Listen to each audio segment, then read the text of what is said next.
implemented right now, again, that 25 billion number is for this fiscal year. It grows significantly, and most of those numbers multiply by 2029. Had she done so, she would not have had to need to raise taxes, and this doom loop could have been stopped. Thank you very much. Thank you, Zia. Now, there was a moment in her speech when she said, some people think the answer is just to cut spending. So, well, it's quite a good start, really, wouldn't it? You know, we've got a few questions here we're going to take. I know everybody's rushed for time. We'll start with Georgia Roberts from the BBC. Microphone. Thank you. You mentioned being on the side of Alarm Clock Britain. Just wanted to ask you about the minimum wage. You suggested a few weeks ago that it might be too high, especially talking about young people. Obviously, since then, we've seen in this budget that it's increased. Would you reverse those changes? Would you cut that back? And also, if I may, yesterday the BBC spoke to one of your former classmates who says you are being fundamentally dishonest in saying you didn't directly target him in terms of racial abuse. Are you being dishonest? Thank you. Thank you. I'll deal with that one first. No, straight up, he's the one person that said I directly abused him. Other people didn't like my views, and those that have come out who don't like my views, one happens to be a former leader of Kent County Council, another a leader of a Liberal Democrat group in the West Country, but I absolutely deny. You know, I think this guy's recollections are simply wrong. More broadly, Zia, do you want to come in? Yeah, look, on the minimum wage, we've got to be real about this. I know it's very easy to paint some headline of, oh, you know, Reform want young people to do less. Well, no, it's the opposite. We want young people to do better. Look what's happening to youth unemployment. Youth unemployment is 15%. That is the highest level of the last decade outside of the COVID collapse. Now, you tell me if you think youth unemployment at 15% is remotely acceptable. And speak to people who hire young people. What do they tell you? What the government has done is close the gap between a mid-level employee and a junior employee. And this is the problem with having people who make these decisions who have never actually had to employ anyone, never had to make those sorts of decisions. Our young people are being basically thrown onto the scrap heap.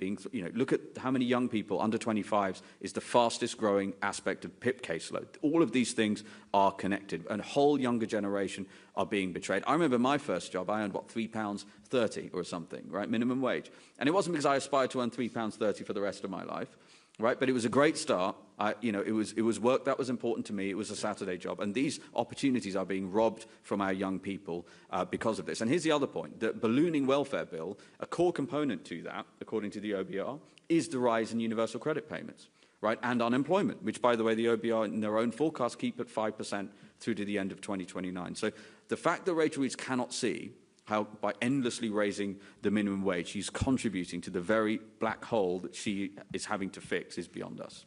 Yeah, I would say this too, that, you know, to increase the minimum wage, and last year's percentage increase was even bigger than this year's. This year's 8%, it was double digits last year. To do that at the same time, that you reduce to £5,000 a year the level at which employers have to pay national insurance, the point I made was, get rid of one or the other, but if you have both, and you've just compounded it again today, we already see officially 50,000 under 18s fewer in employment this time this year than this time last year. It just means fewer young people getting jobs, and that, I think, is a disaster. Catherine Foster from GB News. Thank you, Catherine Forster, GB News. The Tories spent 14 years telling us they'd get net migration down. It got up to nearly 1 million a year. Labour trailed about £8.5 billion of tax rises before the election. We're now at, what, 66 billion plus. Trust in politicians is very, very low. Why can people really believe that you will do things differently? Because you've already junked some of the pledges you made a year ago. And also, the Prime Minister at PMQs today said Reform is riddled with pro-Putin propaganda. What's your response? Why don't you order an investigation, given what happened with Nathan Gill last week? Well, the Putin stuff's nonsense. Just because I said in 2013 that I admired him as a political operator but didn't like him as a human being, before the Ukrainian invasion, I'm a Putin supporter. By the way, the Queen met Putin after I'd said that. Whether she was a Putin sympathiser, perhaps you better ask the Prime Minister. I don't know. Did UKIP have a problem with an MEP who clearly was corrupt? Yes, it did. Did he join reform? Very briefly in Wales he did, and very briefly he was leader. I can't investigate UKIP in the European Parliament in 2018. How do I do that? Can I read people's emails? Can I take their mobile phones? How on earth can I investigate that? What I would welcome, though, is a broader investigation, because I'm quite worried about Chinese influence. I'm worried about people that should be on spy trials that suddenly are not. I'm worried about a giant embassy over some of the most important communication cables and sections in London. I'm worried very much indeed by the level of Chinese influence there appears to be, including an MP who's taken 500,000 quid from a Chinese spy, but we don't talk about that. So if we're going to have an investigation into foreign money, it would need to be done by the authorities in this country, and they would need to have real power. Real power. I haven't got the power to go back, 7 or 8 years and investigate people's messages. I simply can't do it. It's just not possible. Okay. Charanpreet Kaira, ITV. Thank you. We've heard some criticisms of the OBR today, and given today's mishap, should they be abolished for good? And also, you said earlier this week that you never tried to hurt anybody with the comments that you made at school. You've described them as banter. Some of those who are on the receiving end clearly disagree. So given that they say you did hurt them, would you like to apologise to them? Well, one person says they were hurt. If they feel they were hurt, then I'm genuinely sorry. But I never, ever, ever would have said or done anything like that directly to a human being. Absolutely not. As for the OBR, well, I'm struggling to see their relevance. I mean, who produces the budget? Is it the Chancellor with her department working with the Treasury? This was very much a George Osborne idea, that if we had the OBR, it would give us fiscal responsibility. Well, let's have a think about that, shall we? Since we launched the OBR, the accumulated national debt has gone from 1 trillion to 2.9 trillion. So it doesn't appear to be working. At least a dramatic rethink. Yeah, I would agree with that. Look, in the end, the buck stops with the Chancellor, and the fact that clearly Treasury officials have too much influence. Also, there is a direct correlation. Now, as we just pointed out, I don't think there's a real justification for not modelling a £27 billion increase in welfare spending by 2029. There's no explanation for that in the OBR document. That is an enormous amount of money, right? She would have had to increase income tax meaningfully, actually, to fill that gap.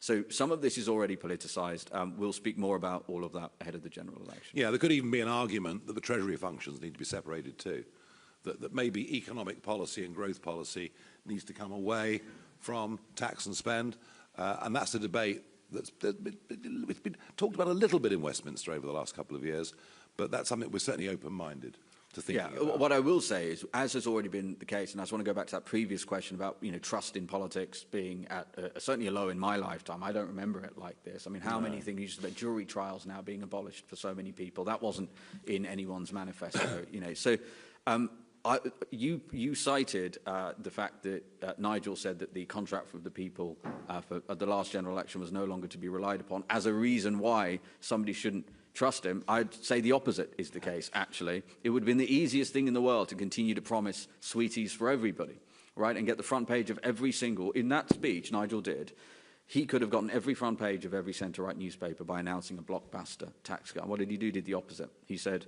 the state of the country's finances are so dire, and we didn't win the last general election, sadly, that we cannot commit to tax cuts until the economy and the finances are on a better footing. And I want to make the point that if we're talking about incremental new tax cuts, we've got to be real about this.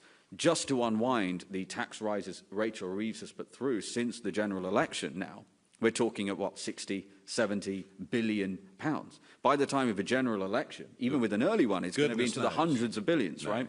So for the Tories to be talking about stamp duty, why wouldn't we love to announce to abolish stamp duty? Of course we'd love to announce it. It's just not serious. And so I put it to you, what Nigel is doing is making sure the table is set fairly and reasonably and speaking directly to the British people about what the truth is. Yeah, we have to cut spending, of that there is no doubt. Anja Pop, Channel 4. Hi, Anja Pop, Channel 4 News.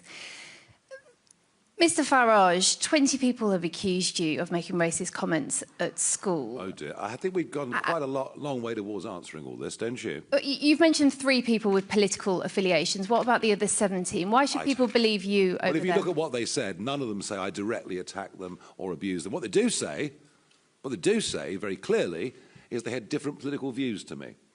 That, you know, that I thought Enoch Powell was right about the common market, which I did in the referendum, which was a minority position, but I held it all the way back then. And I thought he was right to talk about, you know, not having vast community change. And by the way, you know, that was a source of big political debate back in the late 1970s. So I think what you're hearing there, yes, some with direct political involvement, others with different political views. And by the way, you know, look at the level of debate in Britain today. I mean, anyone that dares to question immigration numbers is likely to be screamed at as racist in the street. So perhaps not much has, in some ways, actually changed. Michael Knowles from The Express. On that last topic, do you think the public need to be ready for more tax rises if Labour fails to